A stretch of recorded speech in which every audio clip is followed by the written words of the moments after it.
ние денеска ќе испратиме конкретни барања. И тоа се. Итно да се утврди репрезентативноста на најголемата синдикална организација на национално ниво во јавниот сектор, а тоа е Конфедерацијата на слободни синдикати на Македонија. Второ, усогласување на платите по вертикала во согласност со покачувањето на минималната плата. Од причина што овој момент имаме порамнување на повеќе работни позиции со различен степен на сложеност на работните места, со непочитување на законот за минимална плата во целост. А тоа е членот 2 и членот 8, каде што можеме слободно да кажеме дека 300-400 работници природно не им се зголемија нивните плати. Исплата на К15, односно регрес за годишен одмор, за сите работници и во приватниот и во јавниот сектор. КСС исто така бара да се исплати регрес за годишен одмор и за оние работници на кои ова право им е регулирано со колективните договори.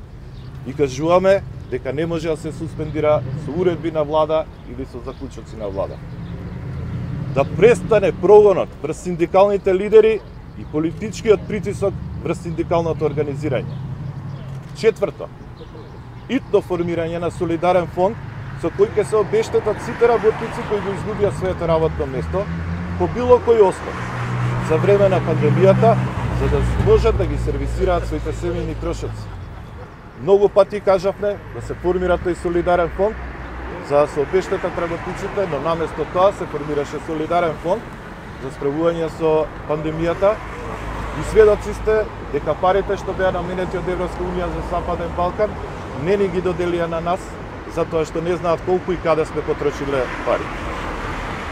Пето, безусловно почитување на уставот, законите и колективните договори. Шесто, да престане политичкиот притисок врз институциите кои ги спроведуваат или контролираат законите од областа на трудовото право. И тоа, министерствата, правосудството, инспекторатите, а тука предначи Државниот инспекторат за труд. И последно седмо е исплата 100% плата за оние кои се заразени со COVID-19 на рамосно место или се само во изолација и признавање за професионално заболување на COVID-19 за сите работници во Македонија.